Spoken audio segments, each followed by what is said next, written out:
mientras se van sumando al video, que tuve que posponerlo 2 veces, el lunes de la semana pasada porque no tenía señal en el lugar donde estaba, y ayer, bueno, por un inconveniente personal, y lo pasé para hoy.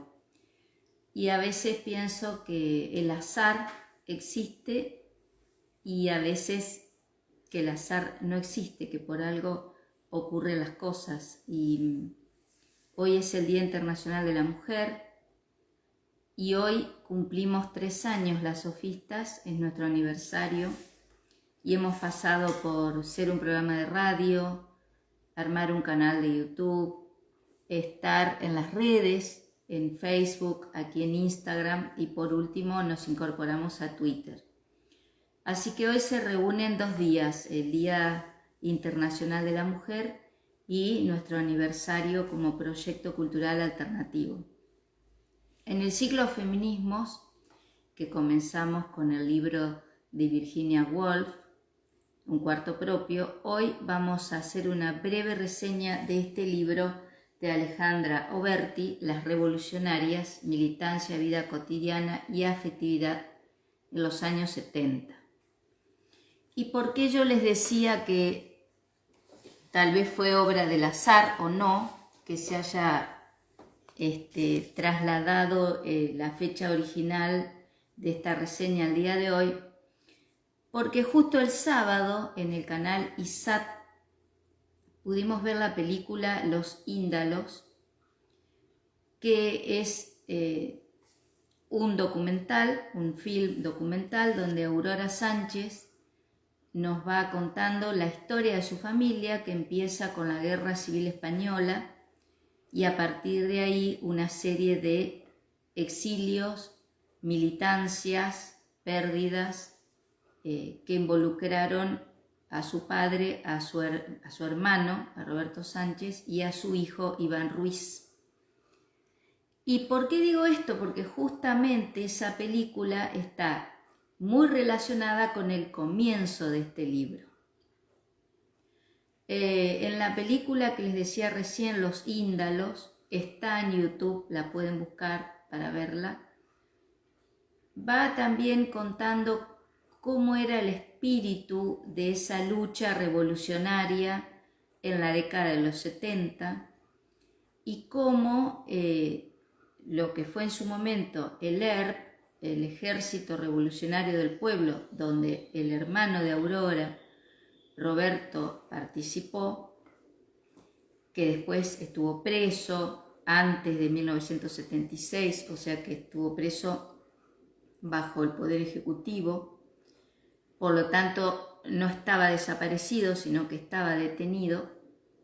Él después, ya comenzado el periodo de la dictadura, es liberado porque él tenía la ciudadanía francesa y habían desaparecido las monjas francesas, y entonces hubo ahí un acuerdo con el gobierno francés de liberar a algunos que tuviesen esa ciudadanía como una muestra de tapar de algún modo lo que estaba sucediendo con las desapariciones forzadas. El libro de Oberti es un trabajo documental, un trabajo testimonial que muestra la trayectoria académica universitaria de la autora. Es una investigación que se hace en los términos que se realizan en este nivel de educación superior. Es muy interesante porque los testimonios que se van dando de quienes participaron en los años 70 del ERP-RT, Ejército Revolucionario del Pueblo, Partido Revolucionario del Pueblo, es decir, por un lado estaba el partido y por el otro en la lucha armada, y la agrupación Montoneros, básicamente Montoneros. También ella hace referencia al que fue Movimiento Evita, pero que no era un grupo armado, pero sí compartía esta militancia por lo que se llamó el mundo nuevo el hombre nuevo y la mujer nueva. Por supuesto, nosotros tenemos siempre que pensar en los contextos históricos.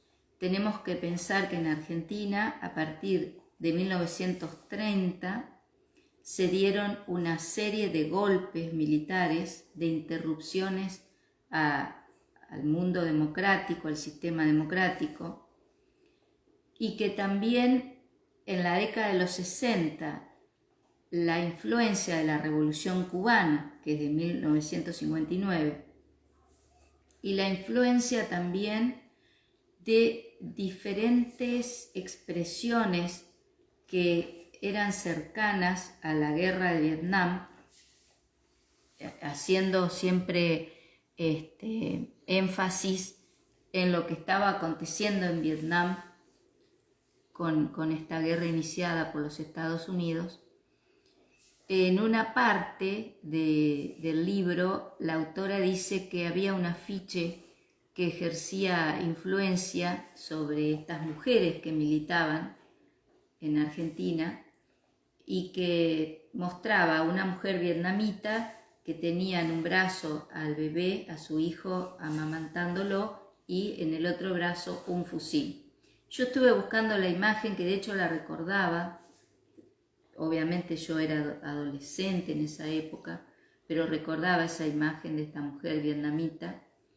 Y además el cine de Hollywood, por supuesto, nos fue dando su versión de lo que fue la guerra de Vietnam. Lo cierto es que, y ya lo hemos dicho en otros videos, todo el movimiento de los hippies y los distintos movimientos pacifistas que se dieron más o menos por el año 68, 69, siempre tuvieron un rechazo a la guerra de Vietnam.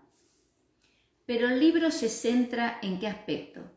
En las mujeres que militaban y que además se sumaban a estos grupos que creían que la única forma de vencer al enemigo era con la lucha armada, era teniendo una preparación militar, una organización militar. Siempre hablamos de la memoria larga y de la memoria corta. Todavía lo que aconteció en los años 70 tiene que ver con la memoria corta. Es decir, que se consideran acontecimientos muy cercanos a nuestro presente. Si nosotros hablamos del siglo XIX y de las mujeres que participaron en la lucha armada para lograr la independencia de Colombia, de México, de Ecuador, de Perú, eso no nos parece algo que estuviese mal o que estuviese incorrecto. Pero cuando hablamos de estos grupos, comienzan una serie de discusiones y debates donde, por un lado, hay quienes justifican lo que fue el golpe de 76 y la dictadura como algo necesario. El otro día Aldo Rico, en un programa de televisión, dijo que él como militar había participado en 2 guerras, la guerra de Malvinas y antes la guerra contra la subversión. Es decir, hay quienes piensan como Aldo Rico, que fue una guerra. Y hay quienes pensamos que no fue una guerra contra la subversión, sino que el Estado incurre en una contradicción que se denominó el terrorismo de Estado, porque precisamente el Estado no puede aplicar una política de terror. Los agentes del Estado, cualquiera de los que pertenezcan, ya sea Policía Federal, Fuerzas Armadas, Ejército, no pueden secuestrar, hacer desaparecer a personas que, más allá de que hayan cometido actos de violencia, si es en el marco de una democracia y de una república, deben ser juzgados. Pero el libro aquí comienza, y por eso les hablaba de esta película, Los Índalos, donde Aurora Sánchez busca los restos de su hijo, Iván Ruiz, y de su hermano, Roberto Sánchez, que mueren en el copamiento de La Tablada. Los restos del hermano fueron recuperados, los de su hijo no. Pero aquí les voy a leer cómo comienza el libro, porque precisamente es una reflexión a partir de lo que ocurrió en la tablada. Dice: en las primeras horas de la mañana del 23 de enero de 1989, escuché por la radio que un grupo de militares se había sublevado nuevamente. ¿Por qué nuevamente? Porque ya antes había habido copamientos de la mano de Seineldin, del propio Aldo Rico, que el motivo era el rechazo a los juicios a las juntas militares, porque ellos precisamente consideraban que había sido una guerra justa, como la denominó Masera en el juicio, en su alegato. Esa vez, que hubiera sido la cuarta desde que en Semana Santa de 1987 se produjo el primer levantamiento militar en reclamo de la suspensión de juicios por violaciones a los derechos humanos, se trataba del Regimiento de Infantería 3 de la localidad bonaerense La Tablada. Seguramente si los que están viendo el video, o lo van a ver después que se grabe, desconocen esto, yo me acuerdo perfectamente, tenía 28 años en ese momento, pero muchos no saben. Es decir, desde el 1983, con el advenimiento de la democracia y la decisión del entonces presidente Alfonsín de iniciar el juicio a las juntas, juicio que está grabado, filmado, lo pueden ver también en YouTube, y el resultado de esos juicios fue el informe de la CONADEP, Nunca Más, Comisión Nacional de Desaparición de Personas, que todavía en ese momento se decía desaparición de personas. Luego, mucho después, con la Convención contra la Desaparición Forzada, se crea este concepto para decir: es una desaparición forzada porque está en manos de agentes del Estado y se distingue, por lo tanto, de cualquier otra desaparición. Entonces, en rechazo a esos juicios, se hicieron todos estos levantamientos, también estas llamadas azonadas militares, con el objetivo de interrumpir el gobierno de Alfonsín y de interrumpir esos juicios. De hecho, como consecuencia de estos levantamientos, se sancionan las leyes de punto final y de obediencia debida, que le fueron reprochadas incluso hasta hoy a Alfonsín, porque se trata, en el caso de la ley de punto final, de decir: bueno, llegamos hasta acá, se suspenden estos juicios, le damos el punto final a estos juicios. Y la ley de obediencia debida tiene que ver con el deber de obedecer. Es decir, que ahí lo que se planteaba en esa ley era hacer una distinción entre los autores intelectuales y los autores materiales de los crímenes de lesa humanidad. Algo que, si nosotros los pensamos desde el derecho penal inspirado en Kant, por ejemplo, es tan responsable y culpable el que tortura como el que da la orden.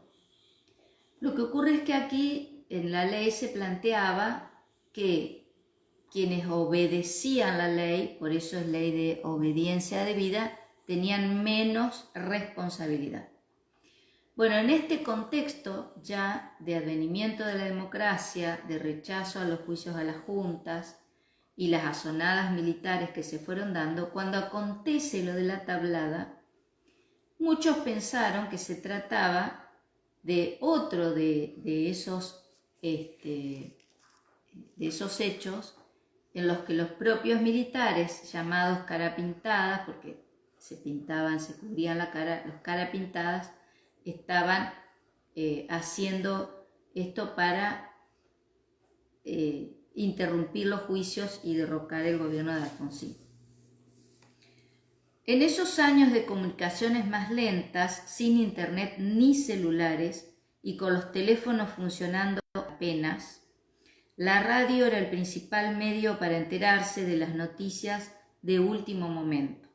A media mañana, con datos más concretos del levantamiento y la certeza de que las Fuerzas Armadas no dejarían de presionar hasta que lo poco que aún continuaba vigente del accionar de la justicia fuera desmantelado, algunas voces comenzaron a decir que no se trataba de un levantamiento militar, sino de un ataque guerrillero. Basaban esa afirmación en un hecho en apariencia banal. Entre los atacantes, decían en la radio, se había visto a una persona con el pelo largo, presumiblemente una mujer. No pueden ser militares. Los que tienen mujeres son los guerrilleros, se dijo entonces. La afirmación de algún periodista o locutor que algunas personas comenzaron a repetir casi como una provocación resultó estrictamente verdadera.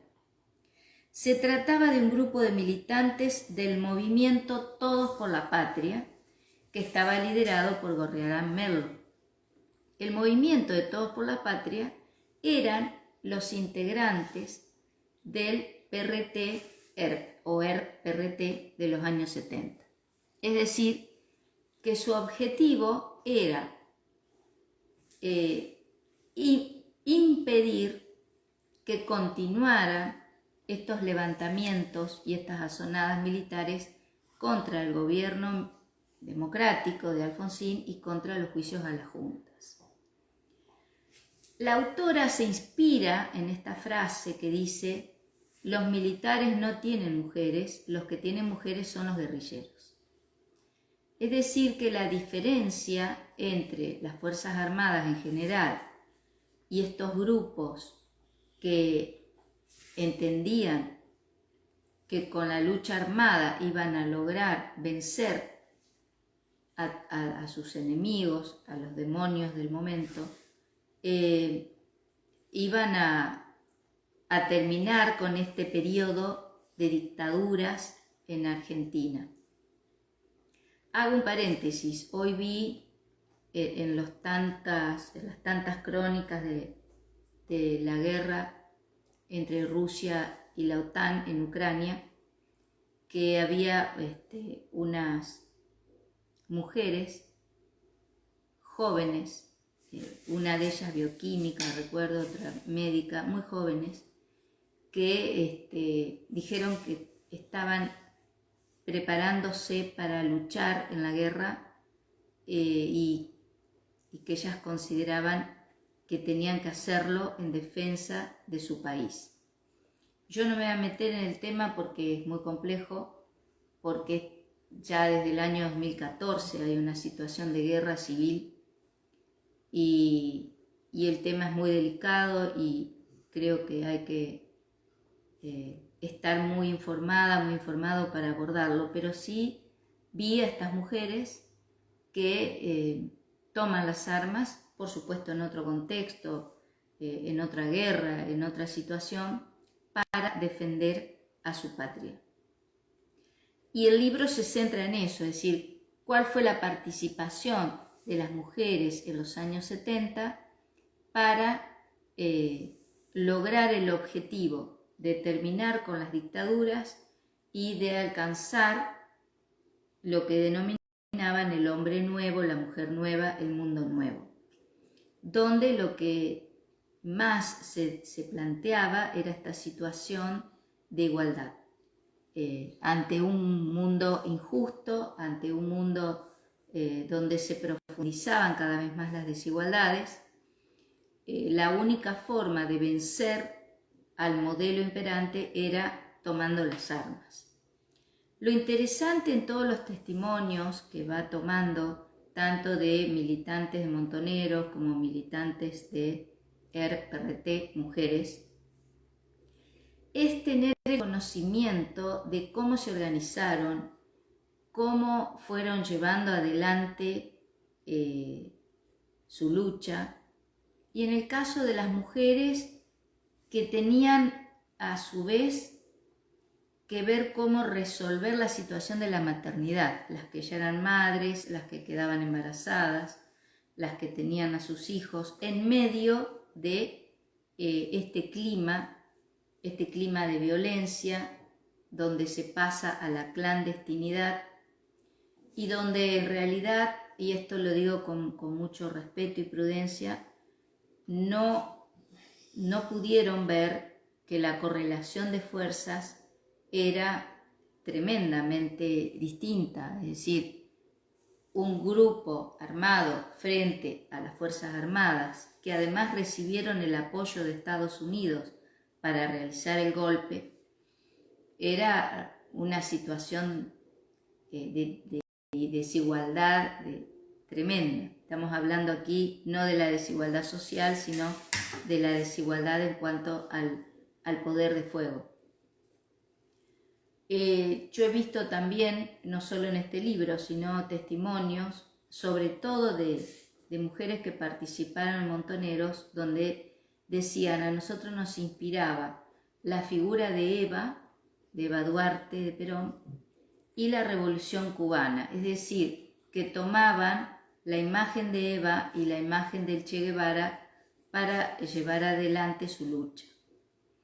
Recuerden que había un graffiti que decía: si Evita viviera sería montonera, porque ellas no tenían dudas de que Eva hubiese tomado las armas para defender sus ideales. Por supuesto, eso es totalmente anacrónico. Ninguna de nosotras o de nosotros puede decir lo que hubiera hecho Eva en ese momento, pero ellos se alimentaban de todos estos imaginarios. Cuando digo imaginario, aclaro que es la forma en que grupalmente, socialmente, vamos construyendo una percepción. Una cuestión es el Che Guevara de carne y hueso como él era en realidad, y otra es el imaginario que se construye alrededor de la figura del Che. Y ese imaginario lo excede ampliamente al Che en sí mismo, ¿no? De hecho, por obra y gracia del capitalismo, el Che hoy es una figura que aparece en un tatuaje, en una remera, en cualquiera de las manifestaciones estéticas de la época, pero ya perdió ese significado que tenía en esos años.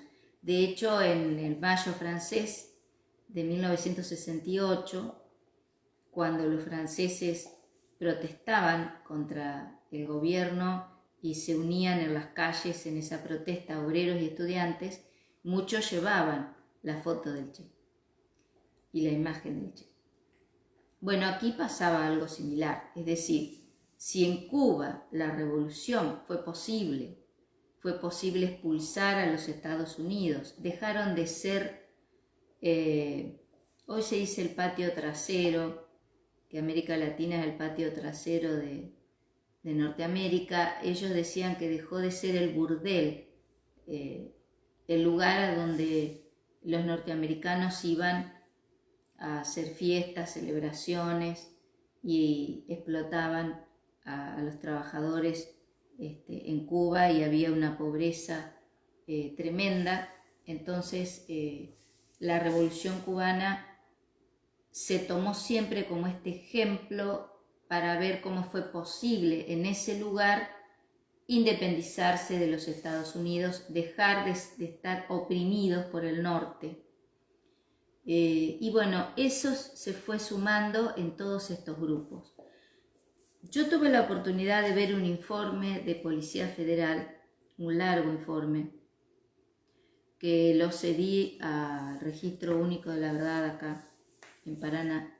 Después pidieron que lo devuelva, pero ahí lo que decían es que ya en el año 75 habían sido eliminados los que ellos consideraban grupos subversivos, guerrilleros, grupos armados. Es decir, que el propio informe de la Policía Federal desmiente que el golpe fue necesario para terminar con la lucha contra la subversión, la lucha contra la guerrilla.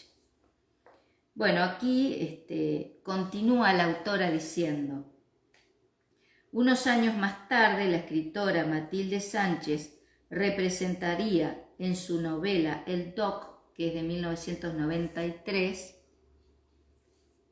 la participación de mujeres en ese evento, es decir, en el copamiento de la Tablada. La evocación llegaba a través de sus efectos más dramáticos. La imagen transmitida por los medios de comunicación de la guerrillera muerta, que da inicio al libro, y al hijo huérfano que llega hasta la narradora para reconstruir su vida, inventándose una familia por fuera de los lazos de sangre. Bueno, así es como comienza la investigación, tomando esto del copamiento de la Tablada, y después vaya comentando cómo se construye en los años 70 esta subjetividad política cercana a la lucha armada. Es decir, es un tipo de subjetividad política que incluye a las mujeres, a diferencia del ejército, de las Fuerzas Armadas, que son todos varones, las incluye, y todas las peripecias por las que estas mujeres tuvieron que pasar, ya sea en el RT o en Montoneros, básicamente.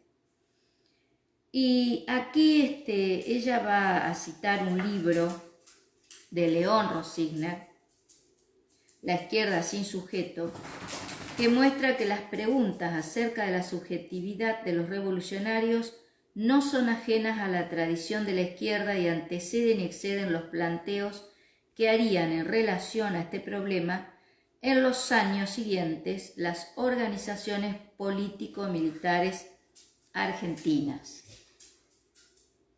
Pensemos que todos los movimientos revolucionarios son movimientos, ya sea la Revolución Inglesa, la Revolución Francesa, lo que fue la Guerra de Secesión en el sur de Estados Unidos, siempre fueron a través de la lucha armada. Siempre nos queda como gran imagen o gran modelo la Revolución Francesa, porque fue tal vez la que logró de manera dramática y sangrienta que se terminase con la monarquía. Por eso siempre que decimos revolución y revolucionario tiene mucho que ver con la lucha armada. Aquí dice también que Alain Badiou se refiere específicamente a esta cuestión al caracterizar al siglo XX como el tiempo en el cual las transformaciones no podrían confiarse exclusivamente al propio devenir histórico, sino que requerirán de una intervención subjetiva.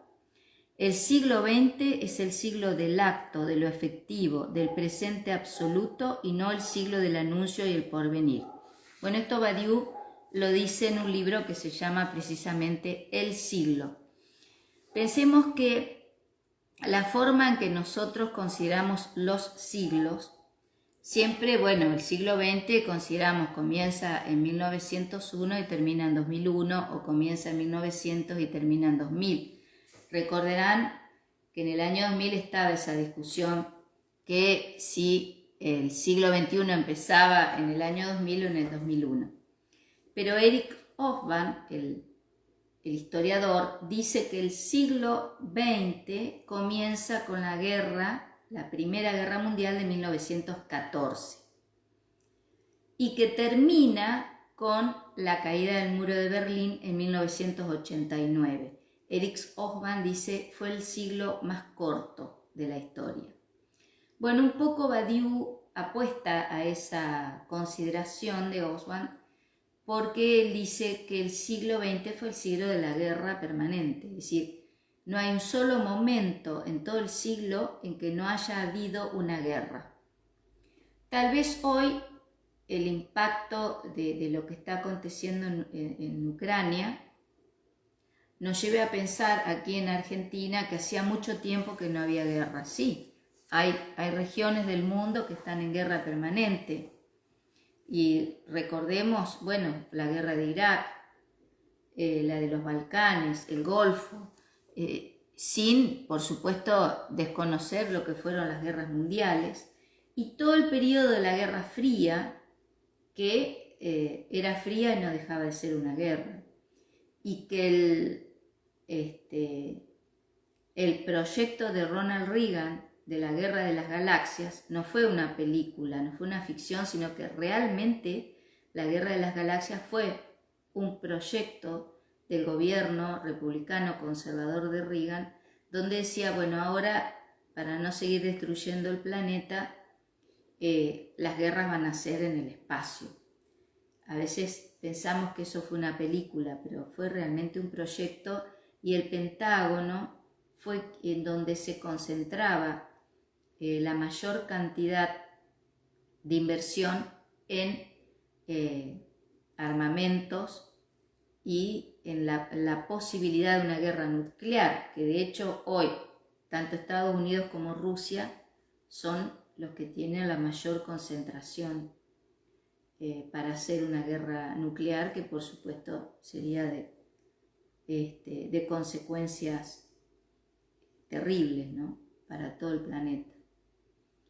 Y quería decirles también que en mi forma de pensar, yo no coincido con Clausewitz que la guerra es la continuidad de la política por otros medios. Yo creo que la guerra es el fracaso de la política. La política no puede llevar adelante, desde mi punto de vista, acciones violentas. Y tenemos que evitarlo.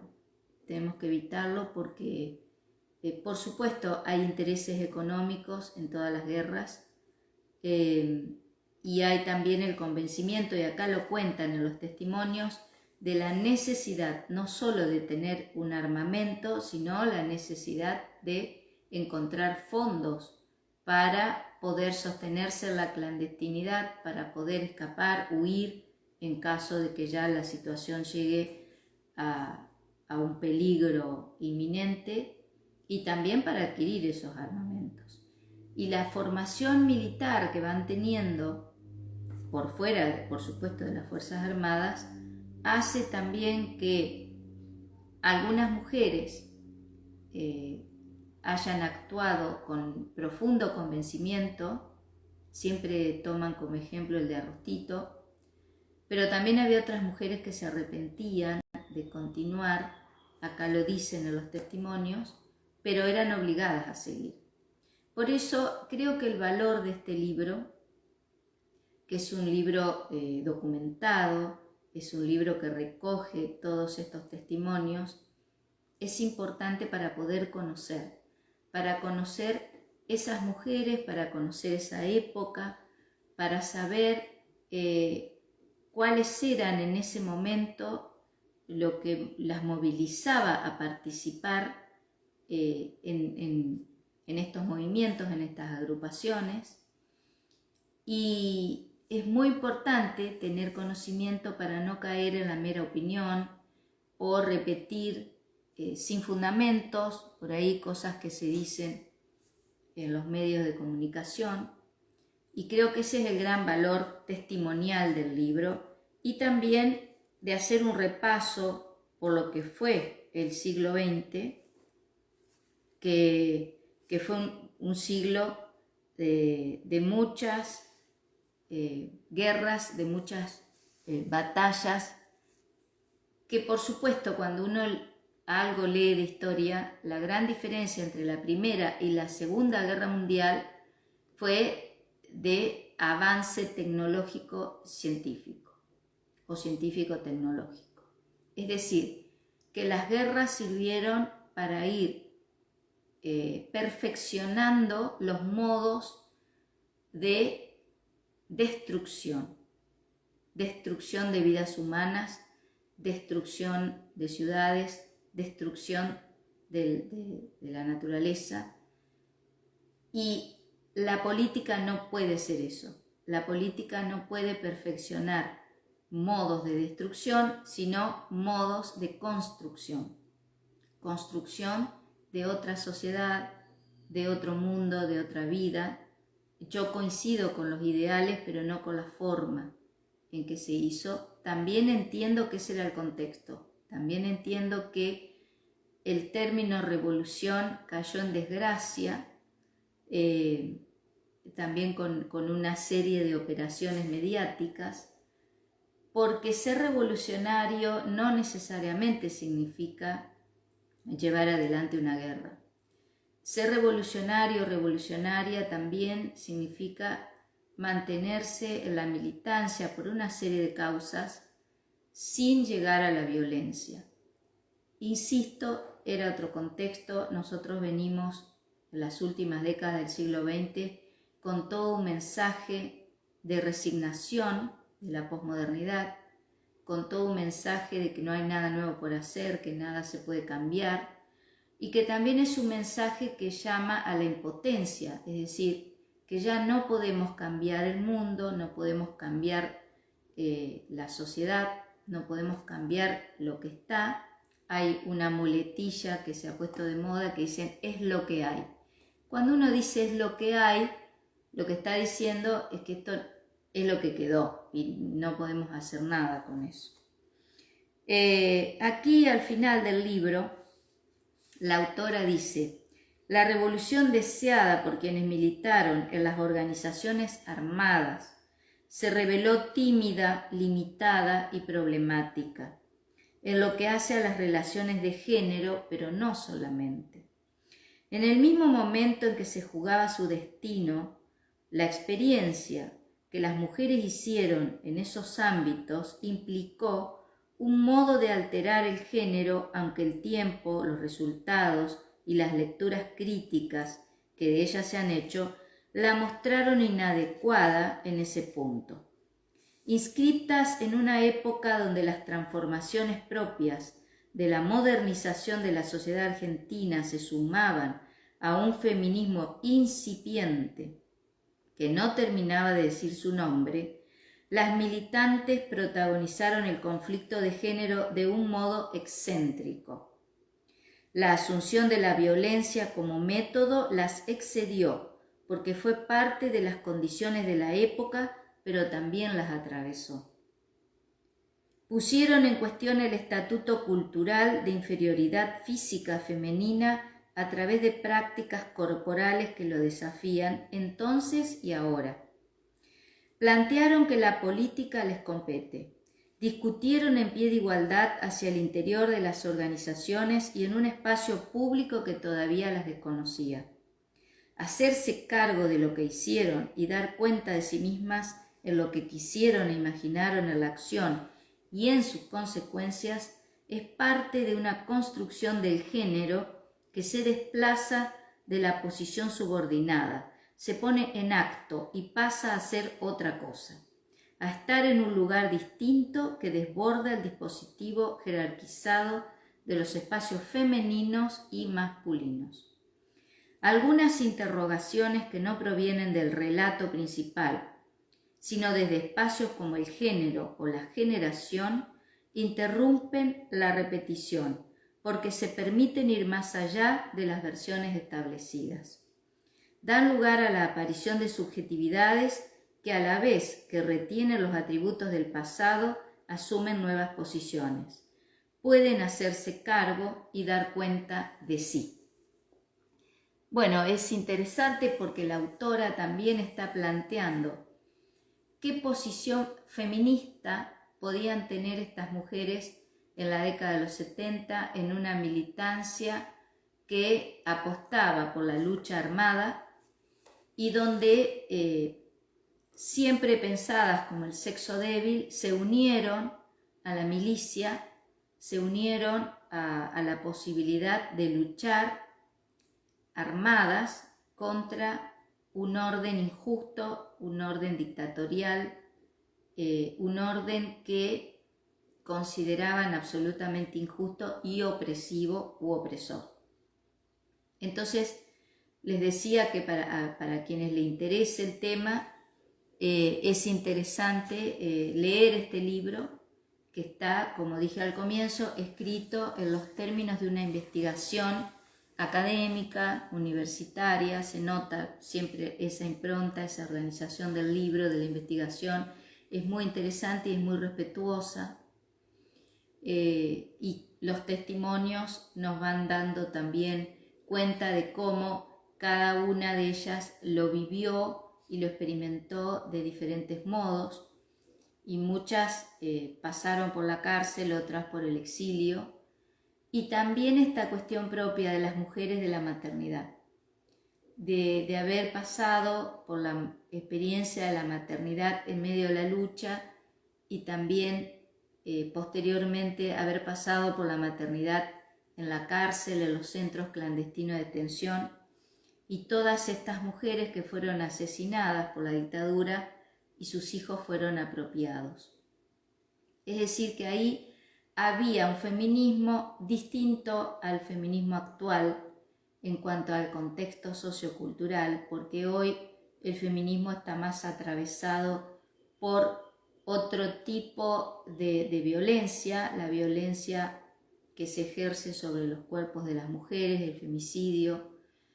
Hoy el feminismo también está luchando por la incorporación de lo transgénero, es decir, que hay otra visión del género que se pone en la mesa de discusiones y en la calle, en la lucha que se lleva adelante en la calle. Lo cierto es que es muy importante poder tener información sobre lo que acontecía para después decir nuestro parecer o tomar una posición sobre eso. Yo insisto porque predominan siempre prejuicios, opiniones, sin conocimiento de lo que había pasado y de quienes habían participado en esta lucha armada de los años 70.